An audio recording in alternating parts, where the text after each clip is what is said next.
You don't belong in airport operations. The words landed with the sharp certainty of someone who had never expected to be questioned, echoing across the polished command center just as the giant wall of flight monitors flickered from night mode into the first wave of departures. At exactly 5:42 a.m., dozens of dispatchers, operations coordinators, airline supervisors, and contractors paused long enough to glance toward the entrance where a tall black man wearing a plain black polo, khaki pants, and well-worn walking shoes stood holding nothing more than a slim tablet and a visitor credential clipped neatly to his belt. Darius Coleman didn't argue. He didn't raise an eyebrow or tighten his jaw. Instead, he calmly looked at the man blocking the secured doorway as though he had seen this exact moment unfold many times before.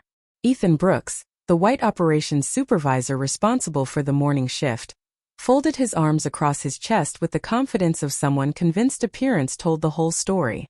"Authorized personnel only," he said louder this time, making sure everyone nearby heard him. "Cargo deliveries use another entrance." A quiet ripple of laughter drifted from two nearby employees. One baggage systems technician shook his head before returning to his workstation.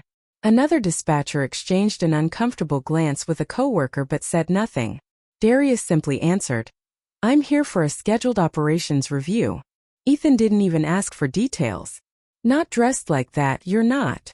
He stepped slightly closer without touching him, keeping his body between Darius and the security door. "Show me who approved your visit." Darius reached calmly toward his credential, but Ethan raised a hand before he could present it. "Don't bother. I've worked here 12 years. I know every executive who walks into this building." The room settled into an uneasy silence. Computer keyboards continued clicking, radios continued reporting arrivals, and weather updates rolled across enormous digital displays, yet almost every pair of eyes kept drifting back toward the growing confrontation near the entrance. Darius noticed every expression without reacting. There was curiosity. There was discomfort. There was also something more familiar than either of those: assumption. He had learned decades earlier that assumptions often entered a room long before facts did. Ethan spoke into his shoulder radio. "Security, I need someone at operations control. Possible unauthorized access attempt." The message echoed through the room far louder than necessary. Several employees looked up again. A white businessman carrying a premium airline badge smirked as he walked past and muttered, "Guess somebody wandered into the wrong building." More quiet chuckles followed.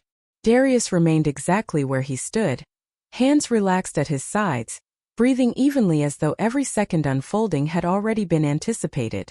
Across the room, a young operations coordinator named Emily Ross glanced toward the digital inspection schedule displayed on her monitor.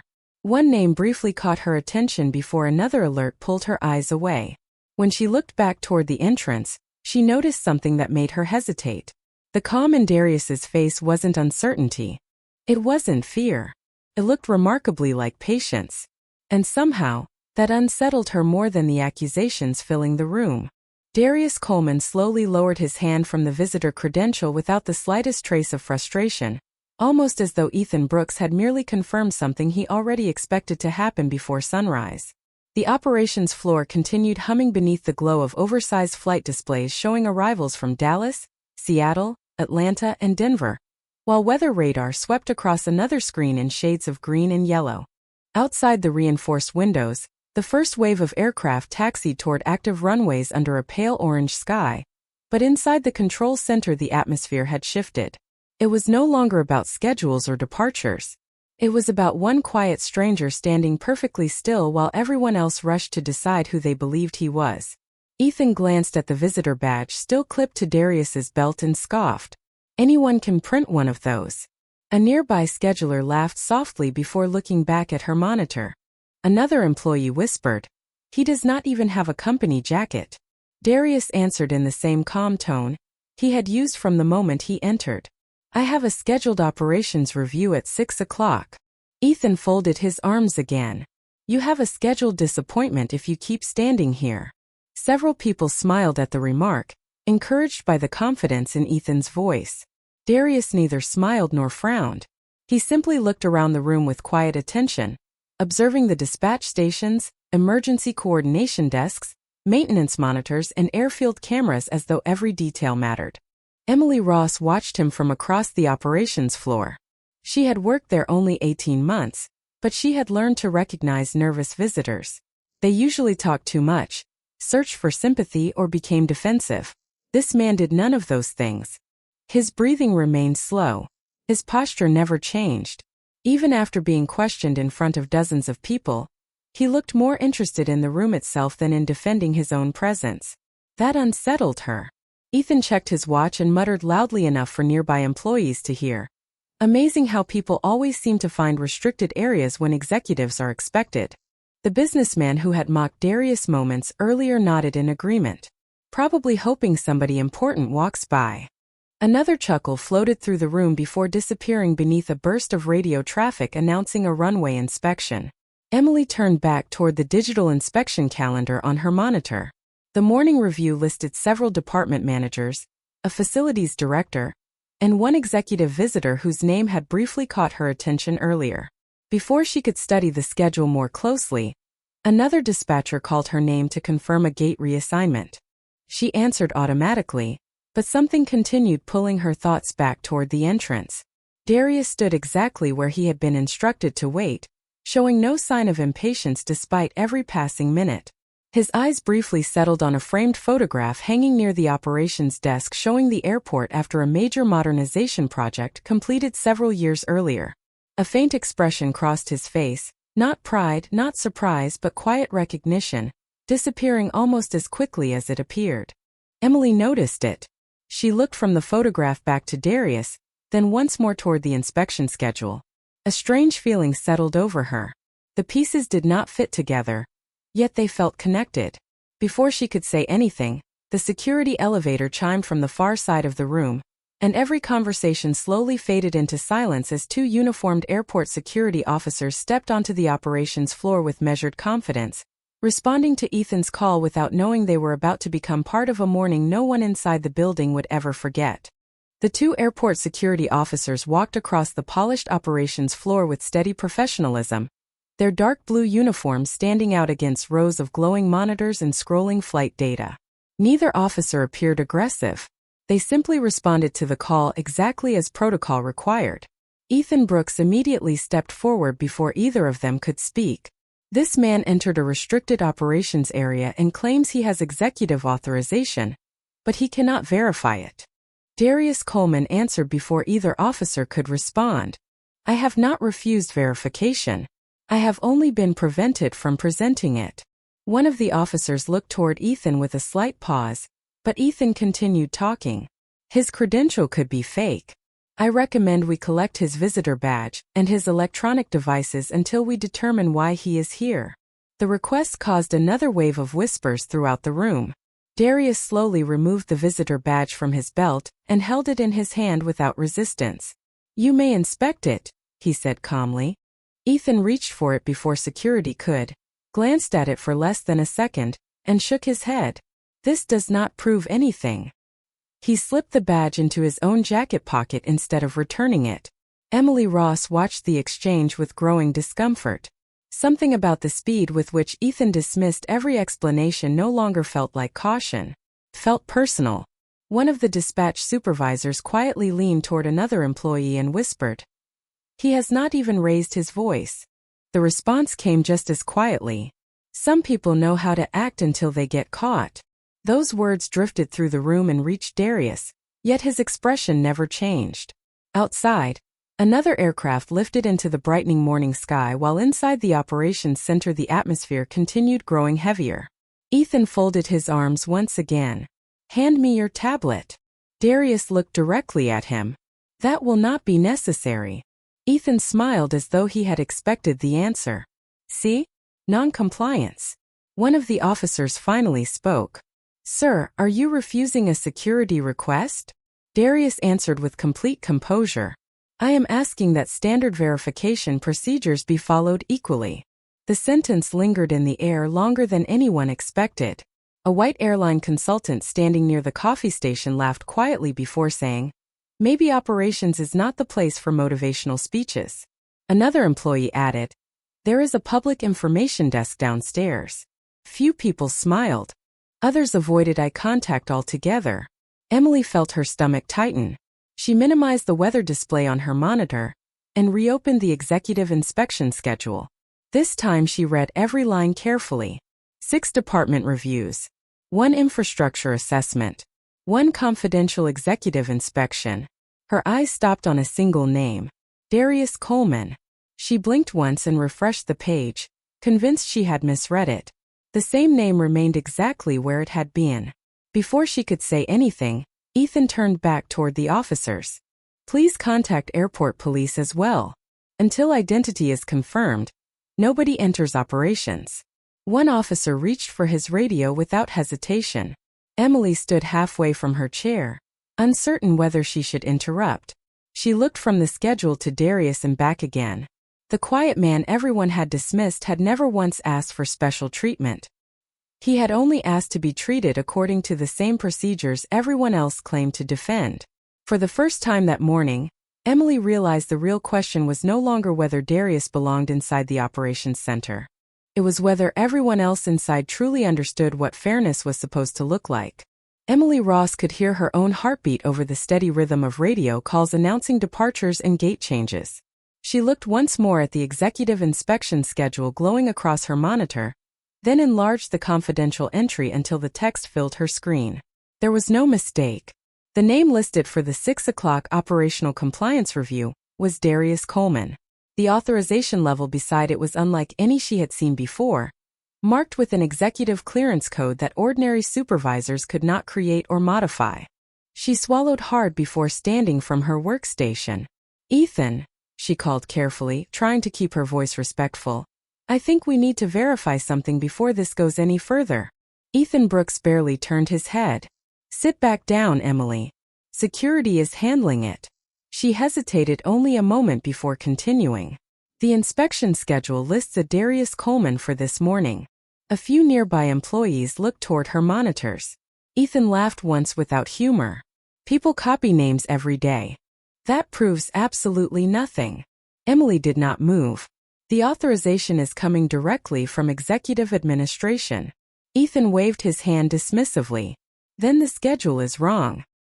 His answer came so quickly that several people exchanged uncertain glances. One of the airport security officers stepped closer to Emily's workstation. May I see what you are looking at? Before she could rotate the monitor toward him, Ethan interrupted again. That information is confidential. Nobody touches that terminal except operations staff. The officer paused, unwilling to create another disagreement. Darius remained exactly where he had been from the beginning, hands relaxed, expression composed, quietly watching each decision unfold. He neither encouraged Emily nor corrected Ethan. It was as if he believed the truth carried enough weight to arrive on its own schedule. Across the room, a senior systems engineer named Michael Grant looked up from the network diagnostics station after overhearing the exchange. He had spent nearly 20 years maintaining airport infrastructure and recognized executive authorization codes immediately. Walking toward Emily's desk, he lowered his voice. Refresh the page. Emily did exactly that. The schedule reloaded within seconds. The same name appeared again. The same executive clearance remained beside it. Michael frowned. That code cannot be generated locally. Several dispatchers stopped pretending to work and openly watched the conversation. The businessman who had mocked Darius earlier shifted uneasily but said nothing. Ethan's confidence began to harden into irritation. Enough, he snapped. We are wasting valuable operational time because someone refuses to identify himself properly. Darius finally spoke, his voice measured and steady. I have never refused identification. The sentence settled over the room with remarkable calm. Michael looked directly at Ethan. Maybe we should verify the authorization before calling anyone else. Ethan shook his head. I make that decision. Emily looked from the monitor to Darius once more. The quiet confidence she noticed when he first entered now made perfect sense. He had never behaved like someone trying to gain access. He had behaved like someone patiently observing how access was granted. Around the operations floor, the mood continued changing almost one person at a time. Doubt replaced certainty. Whispered jokes disappeared. Even the security officers seemed less convinced that they were dealing with an ordinary misunderstanding. The wall of assumptions that had filled the room since sunrise had developed its first visible crack, and although almost nobody realized it yet, the morning had already begun moving in a direction that Ethan Brooks could no longer control.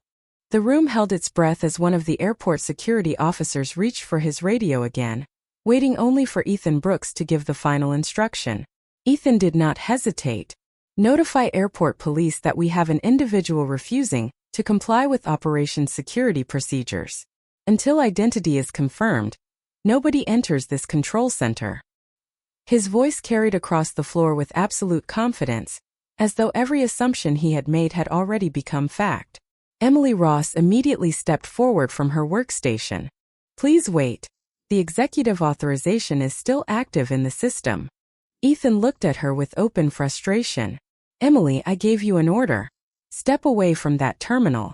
She did not move. Michael Grant quietly added. The authorization has not disappeared.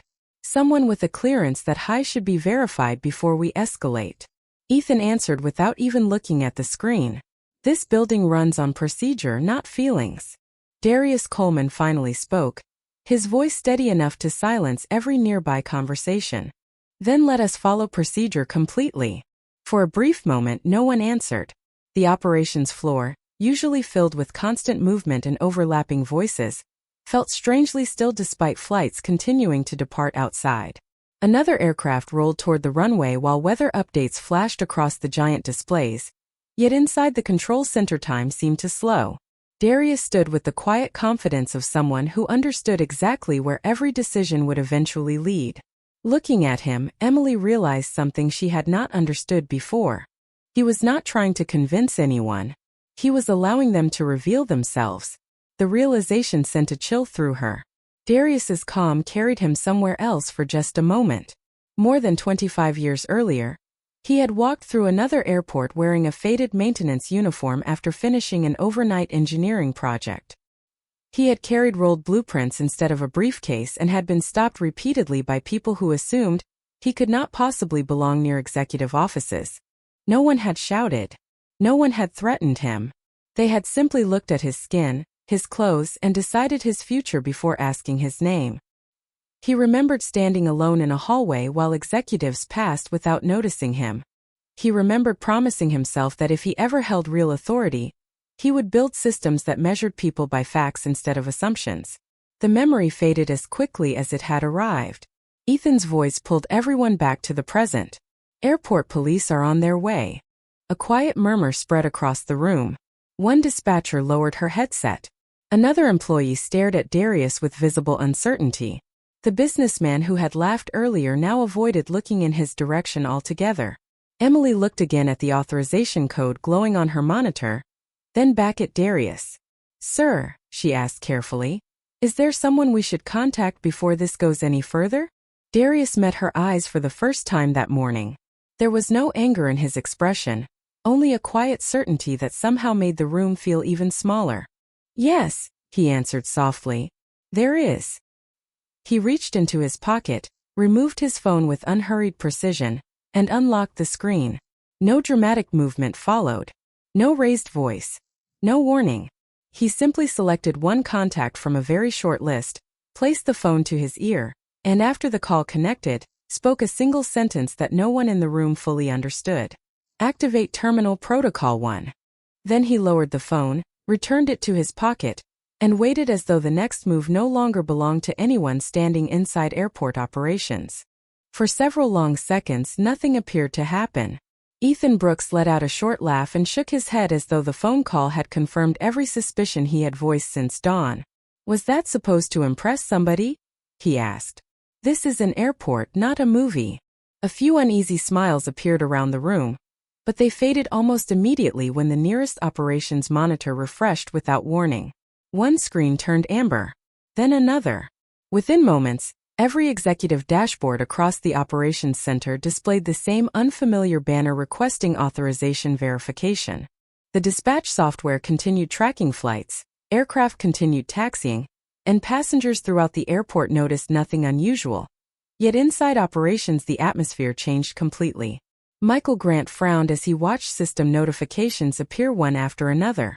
That is not a malfunction, he whispered. Those requests are coming directly from the executive network. Emily Ross looked back at her workstation. The confidential inspection schedule disappeared and was replaced by a message she had never seen before. Executive protocol active. Operational review in progress. Her pulse quickened. Ethan strode toward the nearest terminal and pressed several keys with growing impatience. "Who is doing this?" he demanded. "Restore normal access immediately." The computer ignored every command he entered. One of the airport security officers glanced toward the wall display where restricted access logs were updating in real time. "Supervisor," he said carefully. "This looks like an authorized administrative override." Ethan answered sharply. "Nobody can override operations without my approval." Michael slowly turned his chair toward him. "That is not correct." The words hung in the room. "There are only a handful of executive clearance levels above yours." Ethan stared at him. "Then someone is abusing them." Darius Coleman remained exactly where he had been all morning, watching the room with remarkable patience. He neither celebrated nor explained the unfolding events. His silence somehow carried more authority than every raised voice that had filled the room since he arrived. Outside the reinforced windows, another jet lifted smoothly into the bright blue morning sky, completely unaware that inside the control center every assumption was beginning to unravel. A quiet tone echoed from multiple workstations at once. Then another. Then another. Emily watched a secure messaging window automatically open across every executive terminal. The sender identification was hidden behind the words Executive Administration. Nobody touched a keyboard. Nobody interrupted the silence. Even the businessman who had mocked Darius earlier stepped farther back from the gathering crowd. Ethan's confidence began slipping away in small, almost invisible pieces. He pulled the visitor badge from his jacket pocket and looked at it again as though it might suddenly reveal something different. "This does not prove anything," he muttered, although his voice no longer carried the certainty it had only minutes before. One of the security officers quietly extended his hand. "Supervisor, I think the badge should be returned until we understand what is happening." Ethan hesitated before handing it over. The officer immediately offered it back to Darius with visible respect. Darius accepted it with a simple nod and clipped it calmly back onto his belt without saying a single word. Emily noticed that small gesture more than anything else. Most people would have demanded an apology. He asked for nothing. He simply allowed dignity to speak for itself. Then every speaker inside the operations center emitted a soft electronic chime, unlike the routine announcements employees heard every day. Conversations stopped instantly. Heads turned toward the ceiling as an automated executive notification prepared to broadcast across the entire operations floor. And for the first time that morning, Ethan Brooks looked less like the man in control, and more like someone waiting to discover who truly was. The soft electronic chime faded, replaced by a calm automated voice that instantly silenced every conversation across the operations center. Executive Security Override has been activated. Operational Compliance Review is now under direct administrative authority. Please remain at your assigned stations. No one moved.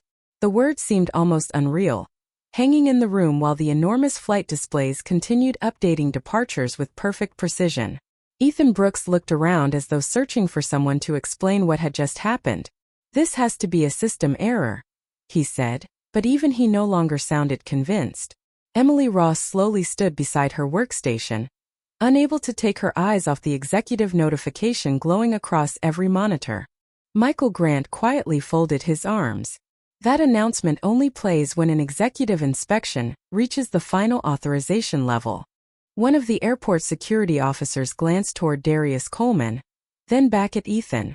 The difference in the way they viewed the two men had changed completely in less than a minute. A secure video window suddenly expanded across the main operations display mounted above the dispatch floor. The logo of the Airport Operating Authority appeared first, followed by the image of Chief Executive Officer Rebecca Lawson seated inside a modern executive conference room. She did not look surprised. If anything, she appeared to have been expecting this exact moment.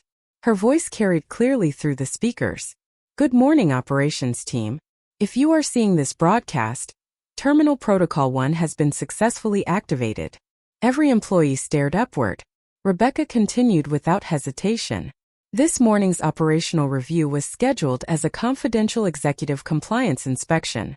The lead inspector assigned to conduct that review is Mr. Darius Coleman. Silence spread across the room like a wave. Ethan's face lost its color. The businessman near the coffee station slowly lowered his eyes. Emily felt her breath catch as every piece finally fit together.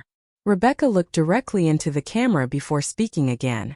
Mr. Coleman serves as executive chairman of Coleman Aviation Holdings, the parent organization responsible for airport operational governance and infrastructure oversight.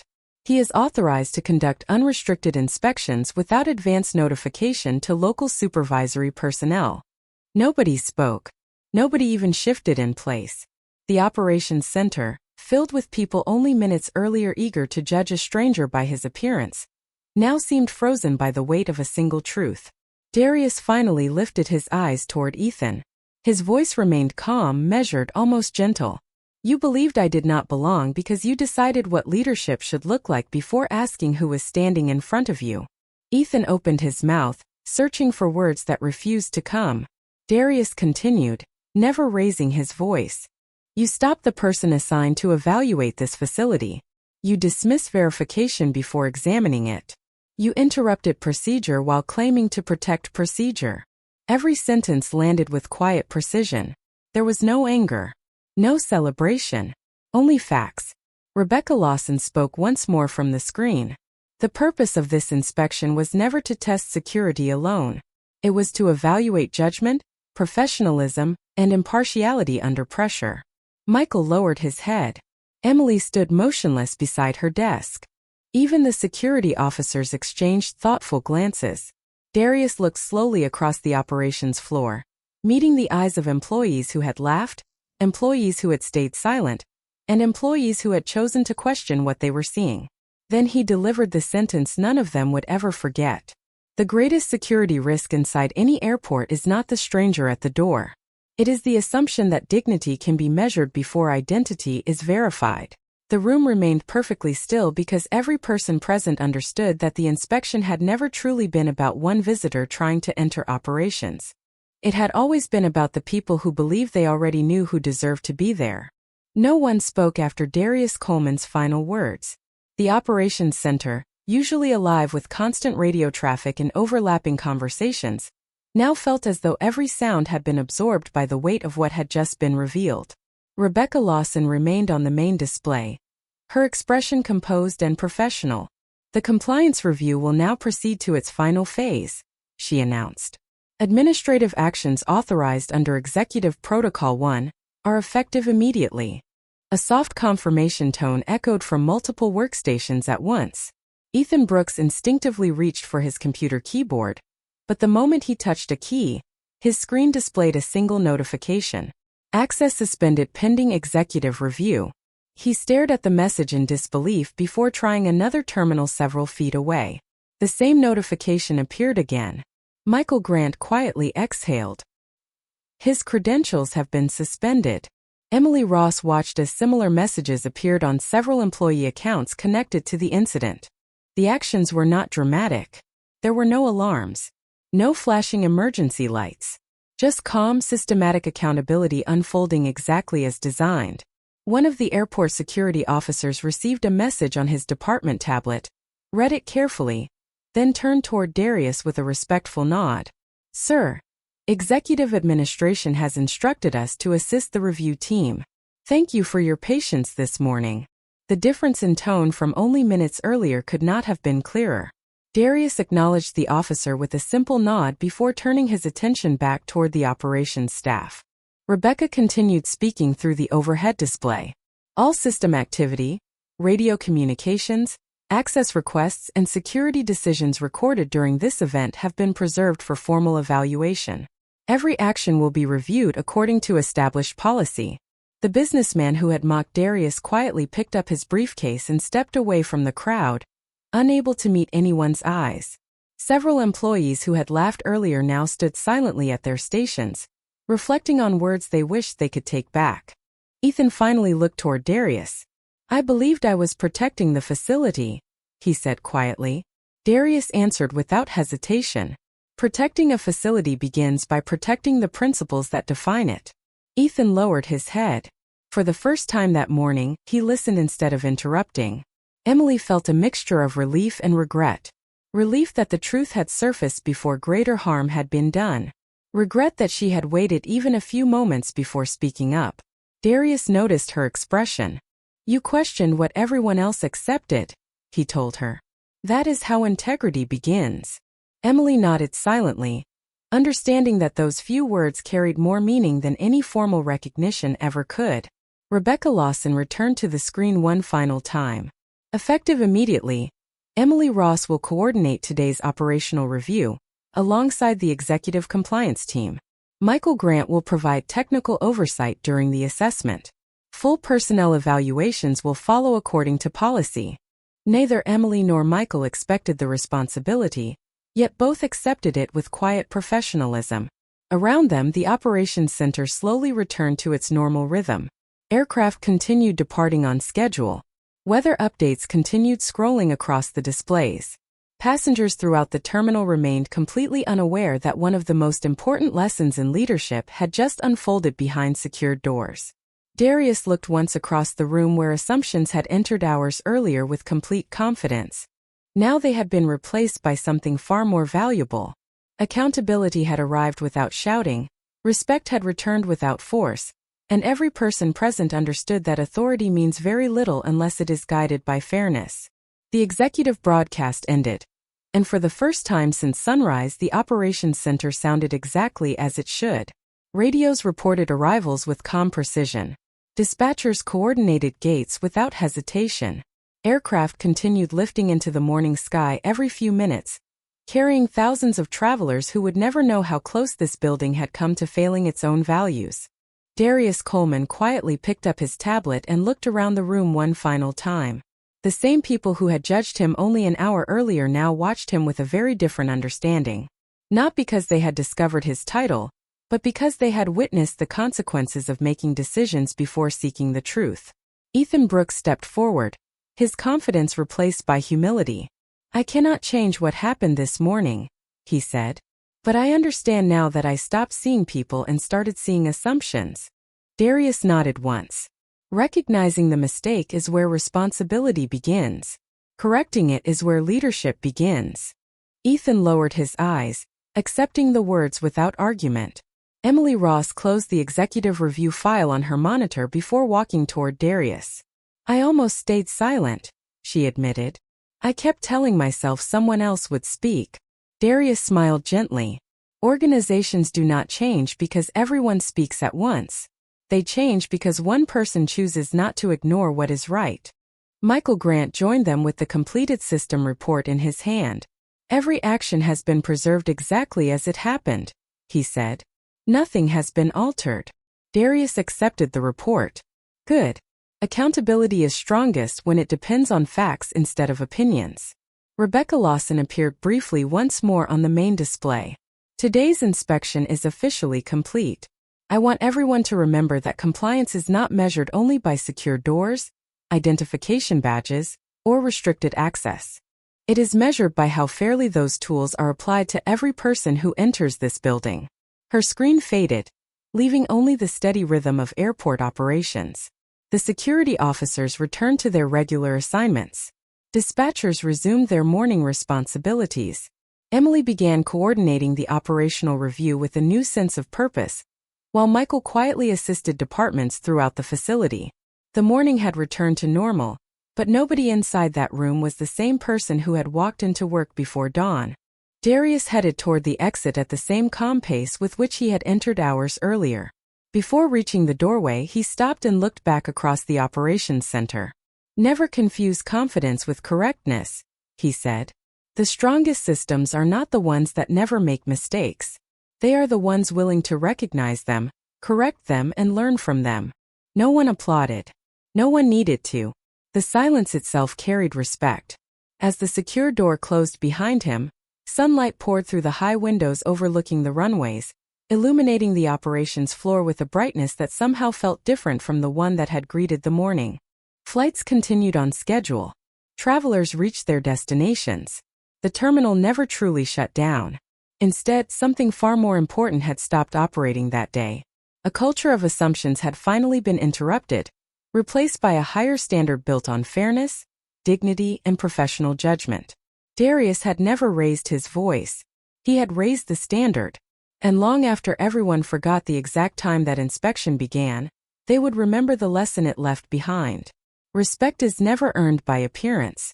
It is revealed by character. Justice does not need to be loud when integrity is strong enough to speak for itself.